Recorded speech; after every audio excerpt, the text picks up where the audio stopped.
Good morning, student. Welcome to Maa Bharati PG College. You are the student of BSc Part First. In inorganic chemistry, the chemistry paper is divided into three parts. First paper is inorganic chemistry.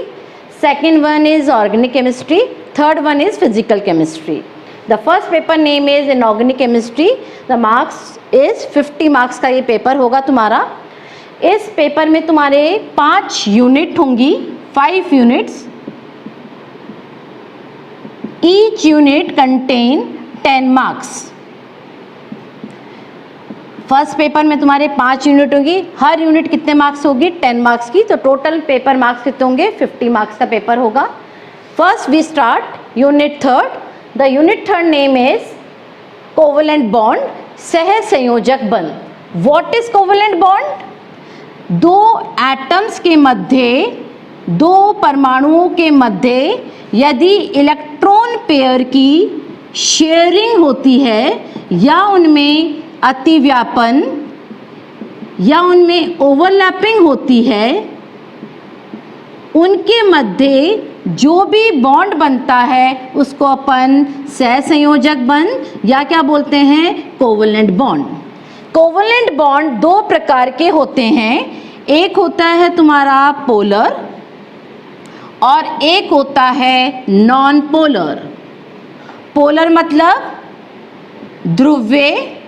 ध्रुवीय सहसंयोजक बंध उसे कहते हैं जिनमें दो परमाणुओं की विद्युत ऋणता में अंतर पाया जाता है. जब दो परमाणुओं की विद्युत ऋणता में अंतर होगा, एक पे पार्शियली पॉजिटिव चार्ज आएगा, एक पे पार्शियली नेगेटिव चार्ज आएगा, तथा इसमें इलेक्ट्रॉन पेयर की क्या होगी? शेयरिंग या क्या होगा?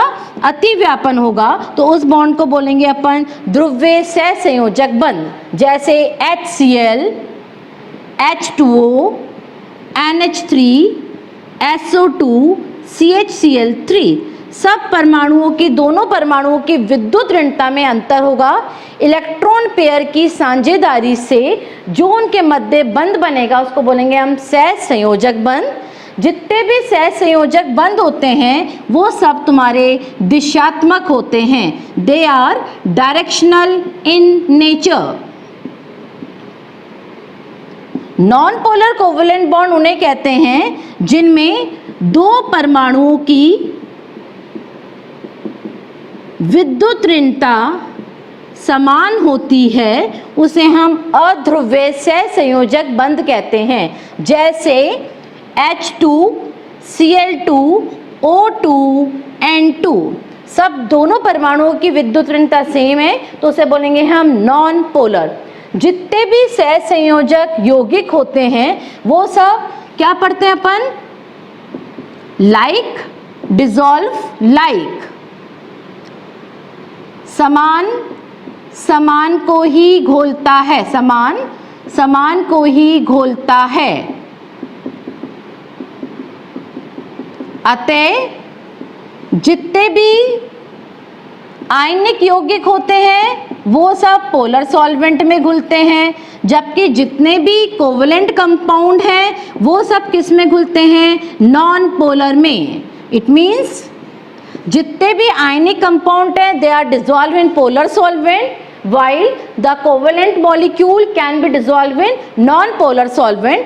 और इनके melting point और boiling point भी क्या पाए जाते हैं? लो, क्योंकि इनमें weak force of attraction होता है. उसके कारण ये ज़्यादातर कैसे होते हैं? bad conductor of electricity. तो it is a introduction about covalent bond. Covalent bond क्या होता है इसके बारे में हमने बताया. अब नेक्स्ट टॉपिक है तुम्हारा नेचर ऑफ कोवलेंट बॉन्ड.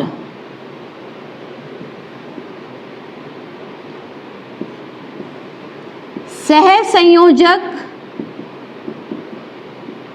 बंध की प्रकृति.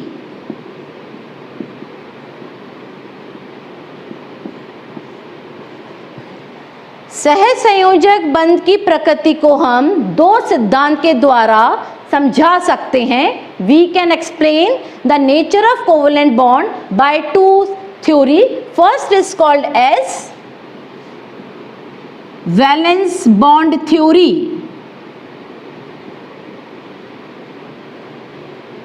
Second is molecular orbital theory. Valence bond theory का नाम संयोजकता बंध सिद्धांत।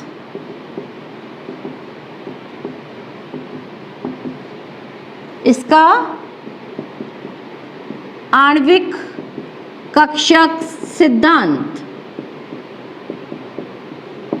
First we explain the valence bond theory. First is valence bond theory, संयोजकता बंध सिद्धांत। 1927 में हिटलर एंड लंदन ने VBT को प्रतिपादित किया। बाद में 1931 में पॉलिंग एंड सेल्टर ने कुछ सुधार किए तथा उन्होंने कोवलेंट बॉन्ड में संकरण, अनुनाद तथा दिशात्मक गुण को समझाया। What is hybridization? It explains hybridization, resonance and directional character of a covalent bond can be explained by Pauling and Salter. For this, in 1954, Pauling को नोबेल प्राइज मिला। तो फर्स्ट हिटलर एंड लंदन ने 1927 में VBT दी थी। 1931 में polling and shelter ने कुछ सुधार किए। उसने कोवलेंट बॉन्ड में किस किस चीज को बताया? संकरण, अनुनाद तथा दिशात्मक गुण के बारे में बताया। इन सब चीजों के लिए पॉलिंग को 1954 में नोबेल प्राइज मिला। Postulates of VBT। VBT के मुख्य अभिग्रहित।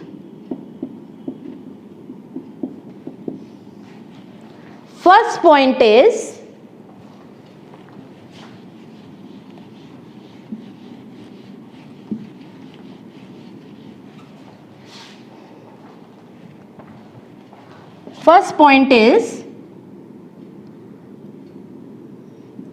वैलेंस शेल के परमाणु के इलेक्ट्रॉन ही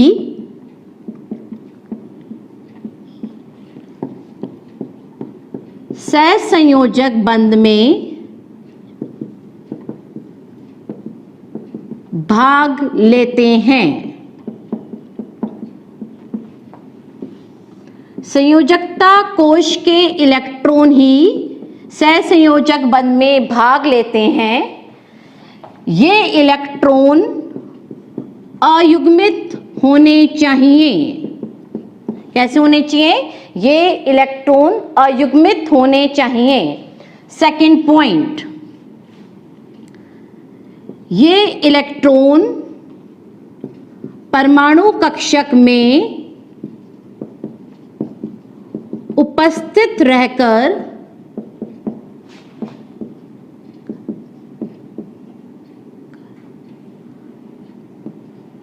तथा अतिव्यापन करके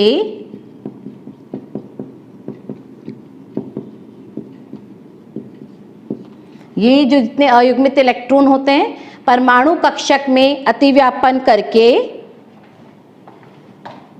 सहसंयोजक बंध का निर्माण करते हैं।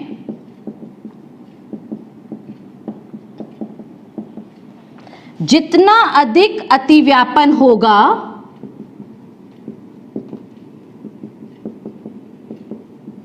उतना ही मजबूत बंध बनेगा। Stronger the overlapping,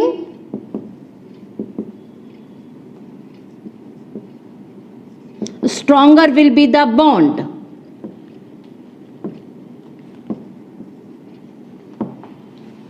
third point, जितने भी परमाणु कक्षक होते हैं उनकी एनर्जी, ऊर्जा लगभग समान होनी चाहिए।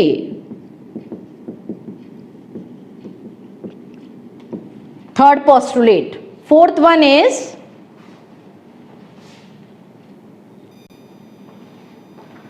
वन इज यदि किसी परमाणु के पास निम्नतम अवस्था में अयुग्मित इलेक्ट्रॉन पर्याप्त नहीं होते हैं तो उन्हें ऊर्जा देकर उत्तेजित अवस्था में लाया जाता है। फॉर एग्जाम्पल, कार्बन का एटॉमिक नंबर 6, 2s2 2p2। कितने अयुग्मित इलेक्ट्रॉन चाहिए इसको? ये इसकी है ground state 1। How many unpaired electron? 2। और कितने चाहिए इसको? कम से कम 4। इसलिए ये तो इसकी क्या कहलाएगी? Ground state. इसको अपन क्या बोलेंगे? निम्नतम ऊर्जा स्तर। अब हम इसको एनर्जी देंगे, उसको क्या बोलेंगे हम? एक्साइटेड स्टेट, उत्तेजित अवस्था, ऊर्जा अवस्था। एक 2s का इलेक्ट्रॉन ऊर्जा पाकर कहां चला गया? 2p में। तो यहां केवल 2 अनपेयर्ड इलेक्ट्रॉन थे। कितने चाहिए इसको? 4। तो जिस परमाणु के पास ग्राउंड स्टेट में अनपेयर्ड इलेक्ट्रॉन कम होंगे उसको हम एनर्जी देंगे जिससे वो एक्साइटेड स्टेट में चला जाता है। ये था तुम्हारा fourth postulate. Fifth point is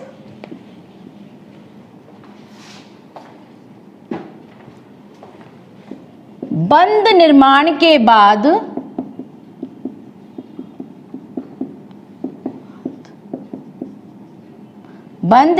के बाद इलेक्ट्रॉन अपनी पहचान खो देता है। बंध निर्माण के बाद इलेक्ट्रॉन अपनी पहचान खो देता है। अपनी पहचान खो देता है। Electron lost their identity after bond formation। बंध निर्माण के बाद हम पहचान नहीं सकते कि ये इलेक्ट्रॉन किस एटम का है। 6 postulate of valence bond theory. जब ये इसमें क्या होता है? इलेक्ट्रॉन का विनिमय होता है। इलेक्ट्रॉन के विनिमय से विनिमय ऊर्जा उत्पन्न होती है जो किसी भी मॉलिक्यूल को क्या प्रदान करती है? स्टेबिलिटी। इलेक्ट्रॉन के विनिमय से विनिमय ऊर्जा उत्पन्न होती है जो किसी भी मॉलिक्यूल को क्या प्रदान करती है? स्थायित्व। तो due to the exchange of electron energy is liberated. This energy give stability to the molecule. Last point, 7th point, बंध निर्माण के बाद भी एटम, परमाणु अपनी पहचान नहीं खोते हैं। बंध निर्माण के बाद भी परमाणु अपनी पहचान नहीं खोते हैं। Atom not lost their identity after bond formation, after bond formation. तो ये थे 7 आर पोस्टुलेट्स ऑफ वीबीटी। सबसे इंपॉर्टेंट पॉइंट, फर्स्ट, इलेक्ट्रॉन के संयोजकता कोश के इलेक्ट्रॉन ही बंधन में भाग ले सकते हैं। जो संयोजकता कोश में इलेक्ट्रॉन होंगे वो अयुग्मित होने चाहिए। सेकंड, ये जो अयुग्मित इलेक्ट्रॉन जो परमाणु कक्षक में उपस्थित होते हैं ये अतिव्यापन करके सहसंयोजक बंध बनाते हैं। जितना अधिक अतिव्यापन होगा उतना ही मजबूत बंध बनेगा। Stronger the overlapping, stronger will be the bond. जितने भी परमाणु कक्षक अतिव्यापन में भाग लेंगे उन सबकी एनर्जी लगभग सेम होनी चाहिए। फोर्थ पॉइंट, परमाणु के पास यदि निम्नतम अवस्था में या ग्राउंड स्टेट में अनपेयर्ड इलेक्ट्रॉन सफिशिएंट नहीं है तो हम उसको एनर्जी देंगे और वो किस में जाएगा, एक्साइटेड स्टेट में।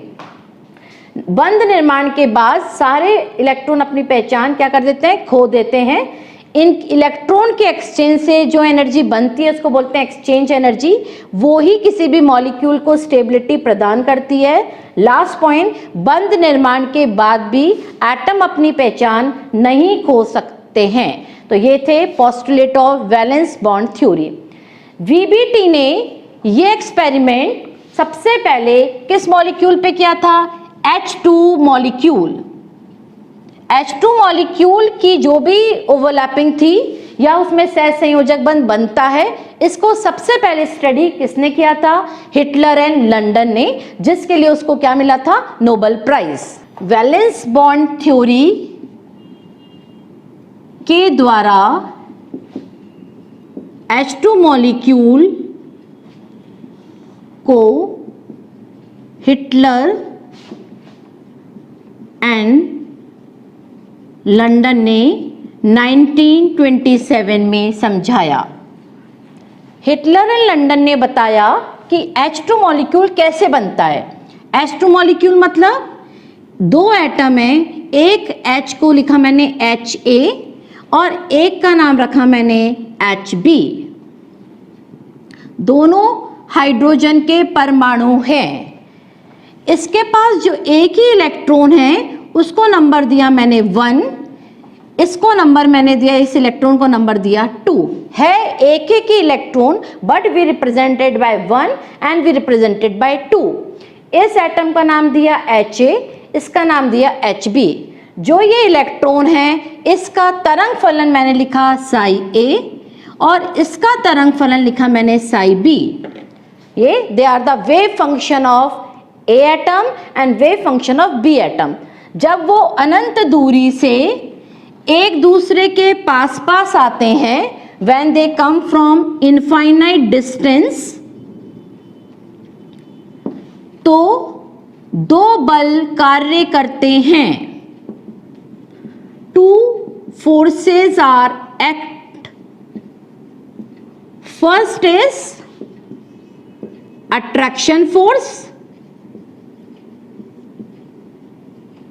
Second is repulsion force. Attraction मतलब आकर्षण बल, रिपल्शन मतलब प्रतिकर्षण बल। जब वो अनंत दूरी से एक दूसरे के पास पास आए, इसका न्यूक्लियस और इसका न्यूक्लियस, इसका इलेक्ट्रॉन और इसका इलेक्ट्रॉन, कौन सा बल होगा दोनों में, रिपल्शन, रिपल्शन। इसका इलेक्ट्रॉन और इसका न्यूक्लियस, कौन सा फोर्स होगा, अट्रैक्शन। इसका इलेक्ट्रॉन और इसका इलेक्ट्रॉन, अट्रैक्शन। और इसका न्यूक्लियस और इसका इलेक्ट्रॉन, अट्रैक्शन। इसका इलेक्ट्रॉन और इसका न्यूक्लियस, अट्रैक्शन। कितने बल कार्य किए, 2। एक हुआ आकर्षण, किस किस की वे में आकर्षण होगा, फर्स्ट HA का न्यूक्लियस, HB का इलेक्ट्रॉन, HA का इलेक्ट्रॉन, HB का न्यूक्लियस, HA का इलेक्ट्रॉन, HA का न्यूक्लियस, HB का इलेक्ट्रॉन, HB का न्यूक्लियस।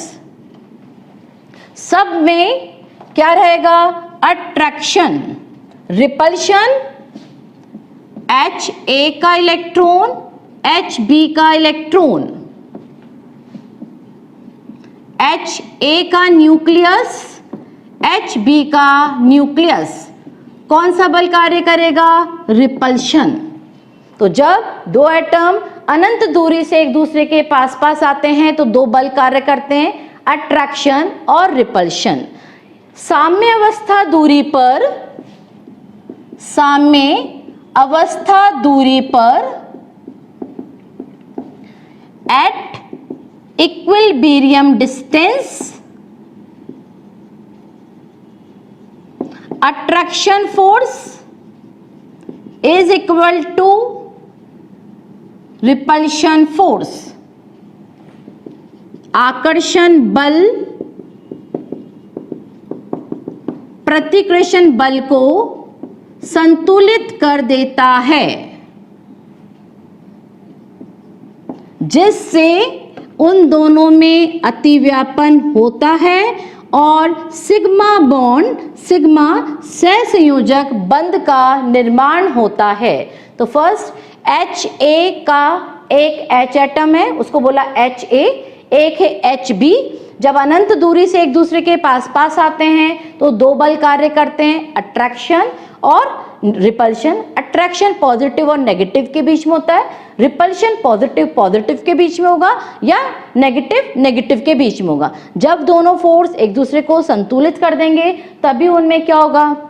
बॉन्ड फॉर्मेशन बनेगा या सिग्मा बॉन्ड का निर्माण होगा। जब भी किसी में भी अट्रैक्शन होता है, जब भी किसी में भी अट्रैक्शन होगा, हरदम उसकी एनर्जी कम होगी। एनर्जी कम होने से ही बॉन्ड का निर्माण होता है। यदि उसमें रिपल्शन है तो एनर्जी क्या होगी? ज्यादा, कोई भी बॉन्ड नहीं बनेगा, इसमें बॉन्ड फॉर्मेशन होगी। जब भी एनर्जी कम होती है उसकी स्टेबिलिटी होती है, दे आर स्टेबल, स्थायित्व। जिसकी एनर्जी ज्यादा होगी वो कैसा मॉलिक्यूल होगा? अनस्टेबल, मतलब कोई भी बॉन्ड का फॉर्मेशन नहीं होगा। तो जब भी सिग्मा बॉन्ड का निर्माण होगा, या तो इलेक्ट्रॉन की दोनों स्पिन क्या होगी? पैरेलल, या क्या होगी? Anti parallel. यदि दोनों इलेक्ट्रॉन की स्पिन पैरेलल होगी, इट मीन्स उन दोनों के बीच में रिपल्शन है। यदि रिपल्शन होगा तो उनकी पोटेंशियल एनर्जी लगातार बढ़ती जाएगी और क्या होगा? कोई भी बॉन्ड नहीं बनेगा। जब किसी भी इलेक्ट्रॉन की स्पिन एंटी पैरेलल होती है तो उसके अंदर अट्रैक्शन होगा। अट्रैक्शन होने से बॉन्ड का निर्माण होगा। पोटेंशियल एनर्जी पहले क्या होगी? कम, फिर एक साम्य दूरी पर R = R0 के बाद पोटेंशियल एनर्जी लगातार बढ़ती जाएगी। क्यों? न्यूक्लियस और न्यूक्लियस, Ha का न्यूक्लियस Hb के न्यूक्लियस के रिपल्शन के कारण पोटेंशियल एनर्जी लगातार बढ़ती जाती है। इन दोनों स्थितियों को हम किसी डायग्राम, पोटेंशियल एनर्जी डायग्राम से रिप्रेजेंट कर सकते हैं। क्या बोला? जब कोई आकर्षण बल प्रतिकर्षण बल को संतुलित कर देता है तो दोनों में क्या होगा? एटम्स में ओवरलैपिंग होगी, सिग्मा बॉन्ड बनेगा। दो कंडीशन हो सकती हैं। फर्स्ट कंडीशन, दोनों इलेक्ट्रॉन पैरेलल हैं तो क्या होगा? रिपल्शन। रिपल्शन से पोटेंशियल एनर्जी बढ़ जाएगी। पोटेंशियल एनर्जी बढ़ने से कोई भी बॉन्ड नहीं बढ़ेगा। यदि स्पिन उल्टी है, एक ऊपर एक नीचे, उनमें अट्रैक्शन होगा, बॉन्ड बनेगा। साम्य दूरी पर R = R0 के बाद पोटेंशियल एनर्जी लगातार बढ़ती जाएगी क्योंकि दोनों के न्यूक्लियस में प्रतिकर्षण होता है। इसे हम पोटेंशियल एनर्जी कर्व के द्वारा समझा सकते हैं।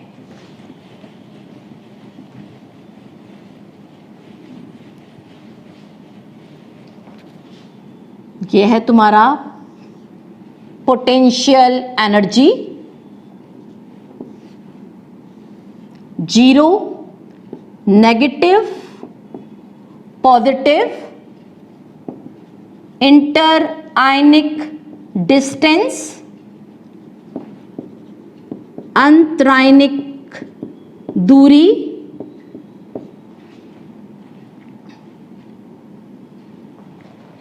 it is represented by curve first, it is represented by curve second.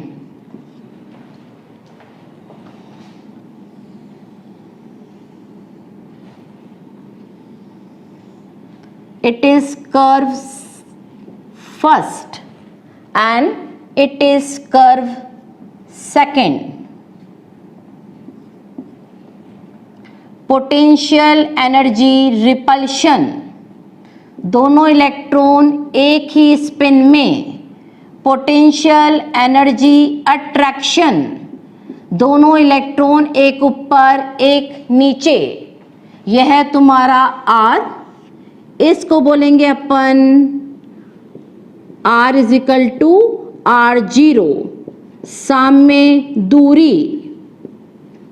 यह है तुम्हारी पोटेंशियल एनर्जी मिनिमम।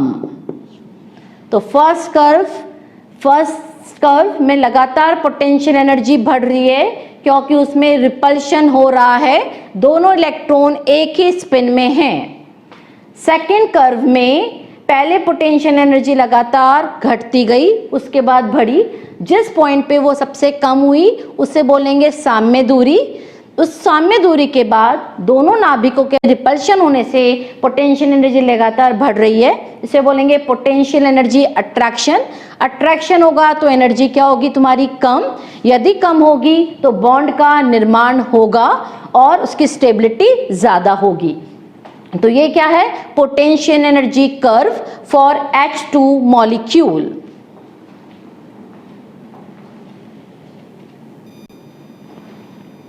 तो ये था पोटेंशियल एनर्जी कर्व। इसको मैंने लिखा है साई एंटी सिमेट्रिकल, इसको लिखा है साई सिमेट्रिकल। साम्य दूरी जो है ये है तुम्हारी साम्य दूरी, इसी पर ही हाइड्रोजन एटम के मध्य बॉन्ड बनता है। आफ्टर बॉन्ड बनने के बाद यह पहचानना कठिन हो जाता है कि कौन सा इलेक्ट्रॉन Ha का है तथा कौन सा इलेक्ट्रॉन Hb का है। अतः दो कोवलेंट स्ट्रक्चर, दो सहसंयोजक संरचना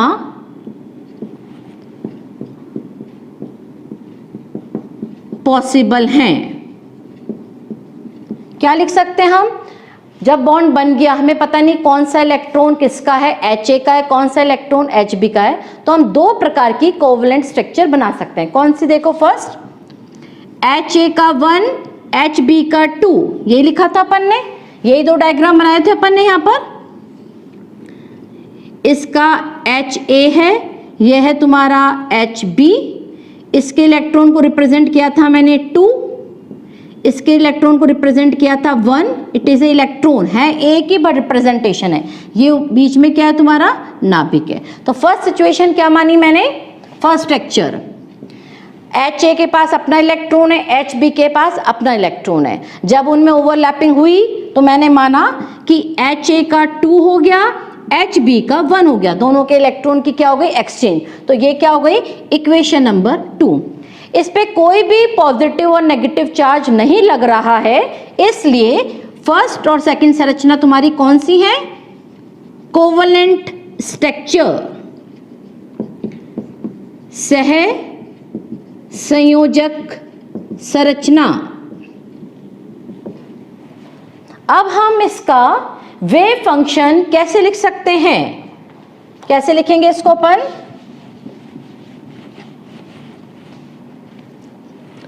first psi1 is equal to psi-A1 psi-B2 ऐसे लिखेंगे। इसका क्या था, psi-A psi-A1 psi-B2। psi2 कैसे लिखेंगे हम इसका, psi-A2 psi-B1। ये क्या है इसके वेव फंक्शन। फर्स्ट हमने बॉन्ड फॉर्मेशन की, उसके बाद हम ये नहीं पहचान पाए कि कौन सा इलेक्ट्रॉन HA का है, कौन सा इलेक्ट्रॉन HB का है। दो प्रकार की कोवेलेंट स्ट्रक्चर पॉसिबल है, HA का 1 HB का 2, HA का 2 HB का 1। वेव फंक्शन क्या लिखा मैंने, psi1 psi-A1 psi-B2 psi2 psi-A2 psi-B1। अब हम जानते हैं linear combination of atomic orbital क्या कहता था, psi is equal to C1 psi1 plus C2 psi2, या इसको अपन 2 भी लिख सकते हैं, एक ही बात है। कैसे लिखेंगे हम इसको, फॉर C1 और C2 ये दोनों मिक्सिंग कोफिशिएंट हैं। H2 मॉलिक्यूल के लिए C1 की वैल्यू होती है 1, जबकि C2 की वैल्यू होती है +-1। अब इस इक्वेशन में कैसे लिखेंगे हम इसको, psi is equal to psi1 की value psi-A1 psi-B2 plus psi-A2 psi-B1 लिख सकते हैं। दोनों एक दूसरे को जोड़ रहे हैं तो उसको क्या बोलेंगे हम, symmetrical, which is represent here. जब दोनों एटम के वेव फंक्शन एक दूसरे को जोड़ते हैं तो इसके अंदर क्या हो रही है, बॉन्डिंग। बॉन्डिंग मतलब अट्रैक्शन, अट्रैक्शन मतलब इनकी एनर्जी कम है। दूसरा Sai anti symmetrical, psi-A1 psi-B2, एक वैल्यू क्या बताई मैंने, माइनस psi-A2 psi-B1। क्या हो रहा है इनके अंदर, no bonding, it means repulsion. Repulsion मतलब इनकी एनर्जी ज्यादा है, कोई भी बॉन्ड नहीं बन रहा है। देख लो अच्छे से, HA का 1 HB2 का, HA का 2 HB का 1, दोनों के साई फंक्शन लिखे। फिर मैम ने एक मेथड लिया, linear combination of atomic orbital.